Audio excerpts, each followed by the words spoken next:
Gunki Monogatari is translated into English as military chronicle or military tale. Gunki, meaning a military chronicle or military tale, is made of two kanji. Gun, meaning army, war, troops, and so on. And ki, meaning an account or narrative. Monogatari means a story, account, or legend. Mono, meaning a thing or object.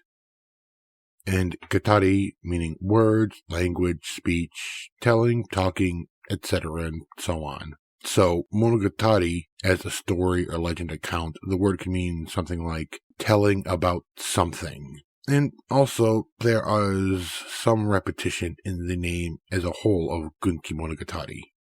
Gunki Monogatari are fictionalized, often heavily fictionalized, stories focused on war and or warriors. There were two general types that were written and meant to be read, or ones that were originally meant to be recited or sung. They were mainly created between the 12th and 15th centuries, but there were others created outside these centuries, and they continued to be read or used as other forms of entertainment. There are a number of no plays based on stories from the Heike Monogatari, Tale of the Heike, for example, well past the 15th century. As said, many are heavily fictionalized, and they often focus on what could be called warrior class idealism, such as idealized representations of warfare, warrior behavior, warrior ethics, warrior loyalty, and so on. This is not to say that there is no realism in them at all, nor that all Gunki Monogatari are solely idealized fictionalizations, though. They could also be used as what we would call propaganda today. Two of the most famous Gunki Monogatari are the Heike Monogatari, which I mentioned before, based on the events surrounding the Genpei War in the 12th century, and the most common version of it was meant to give the Minamoto, specifically Yoritomo's faction of it, a good image. I will get back to this in a moment. And the Taiheki, which means something like Chronicle of Great Peace, which was based on the events surrounding the Genko War in the 14th century, the fall of the Hojo, the Kenmu Restoration, and the Nanbokucho War up until around 1367-ish.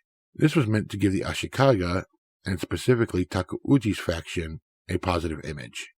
Now, I said the most common version of the Heike Monogatari because for centuries the tale was passed down primarily through music by biwa players, who would memorize the story and sing them as they accompany them with biwa music. This led to numerous changes and variations being created. After the Ashikaga came to power, an official compilation of the Heike Monogatari was commissioned in the 14th century, and that is the most commonly translated, including into modern Japanese version. So while the details are beyond the scope of this video, that version was influenced by Ashikaga objectives. Gunki Monogatari have a place in the study of Japanese culture, of course, and even in the study of Japanese history. It was not that long ago that the topics of history and literature were connected. Even if they are not accurate representations of what happened, we can still learn something from these fictionalized stories. It is just very important to approach them and take them for what they are, something that, in our modern phrasing, may be called historical fiction, based on a real story or based on real events, with all the caveats that those kinds of phrases should come with.